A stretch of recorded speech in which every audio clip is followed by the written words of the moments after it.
Celtic will be crowned champions this weekend with just a single point. In today's video, we will of course go over this upcoming match whilst going over all the latest Celtic news from the last 24 hours, which includes the massive Fabrizio Romano news.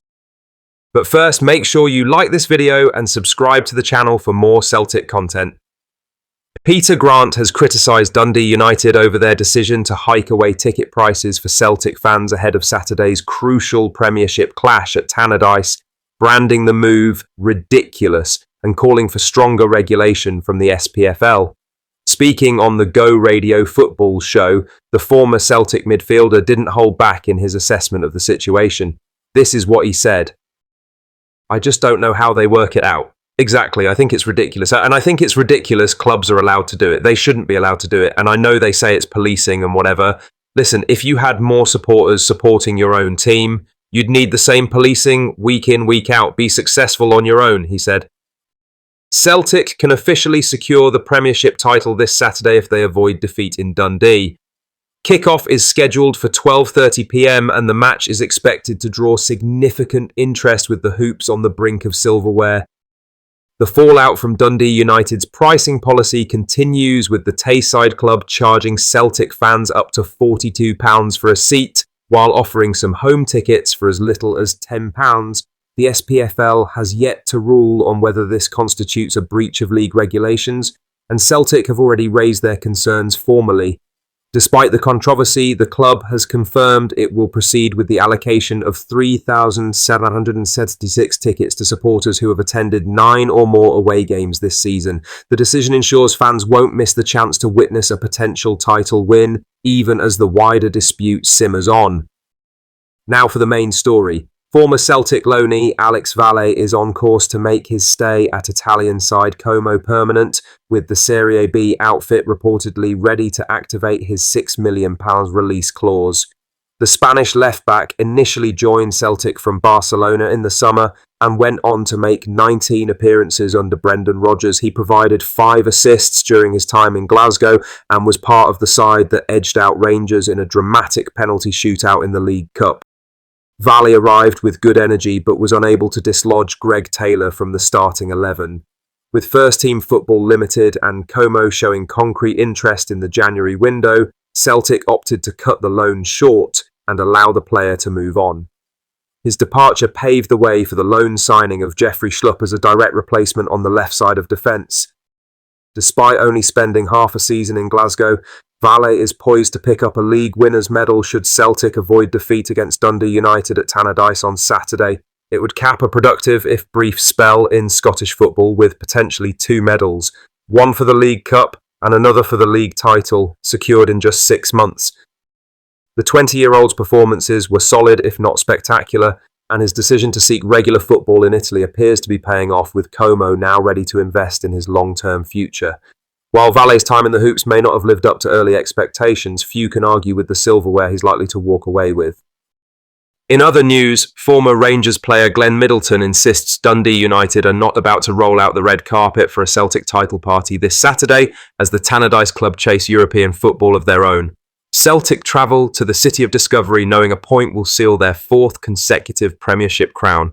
Around 4,000 Hoops supporters are expected to make the trip, hoping to witness the moment Brendan Rodgers' side crosses the finish line, but standing in their way is a United side who've shown resilience under Jim Goodwin this term, and Middleton is adamant they won't simply make up the numbers. This is what he said. "Yes, definitely. It is shaping up to be a brilliant game in terms of what they are fighting for. We are fighting for something as well to finish in those European spots. There will be no case of us not going for that on Saturday. A party atmosphere? Definitely. Our fans will be doing the exact same because they've got a team that have everything still to play for this season."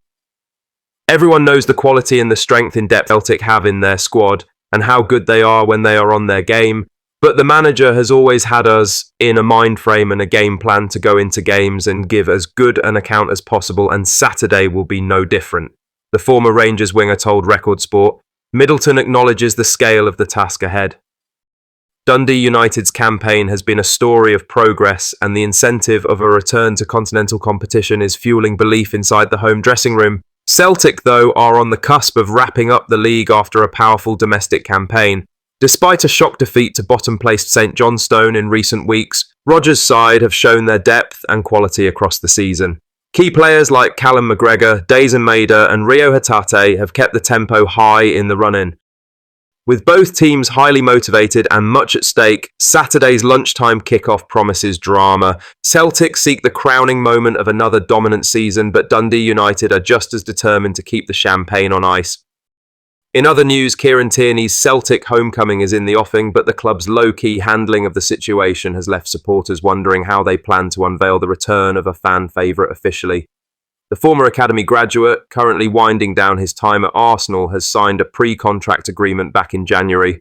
Brendan Rodgers sheepishly confirmed this during a media interaction back in January, and the club itself quietly acknowledged the move in its interim financial results to shareholders.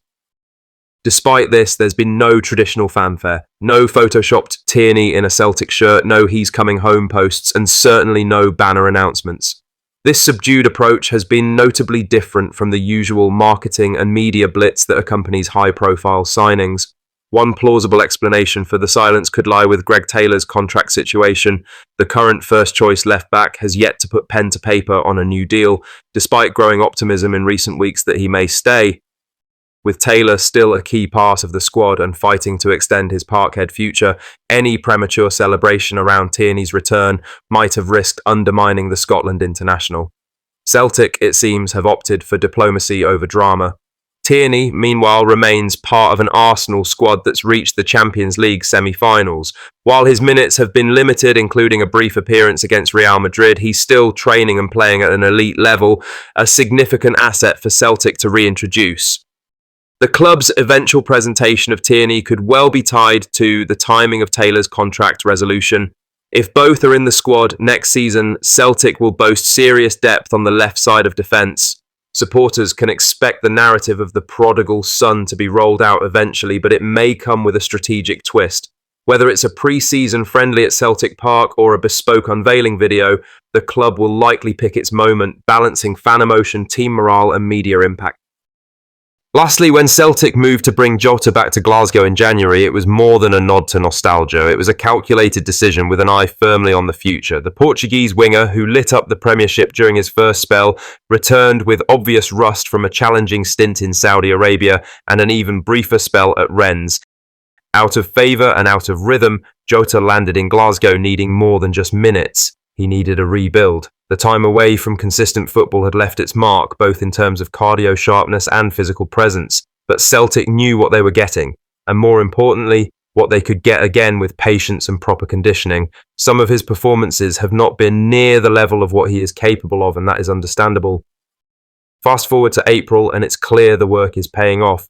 Jota's silhouette is changing, stronger, sharper. He may not yet be hitting the heights of his previous campaign, but the signs are there. His recent contributions, often from the bench, show he's on the right track, and with each appearance he edges closer to the player fans remember. Electric on the ball, intelligent in the final third, and capable of producing moments that swing games. One such moment came at Hampden against St Johnstone. Introduced in the second half, Jota seized the spotlight with a sublime strike from a tight angle, reminding everyone of his quality. It wasn't just a goal. It was a statement of intent. As this season rounds off and eyes turn to the next, the prospect of a fully fit, fully firing Jota should excite every Celtic supporter. The club didn't just bring back a familiar face, they invested in a game changer. With a full pre-season under his belt, the Jota of old could well become the Jota of tomorrow. What are your thoughts on these? Let us know down in the comment section below. Make sure you've liked this video and subscribe to the channel for more Celtic content.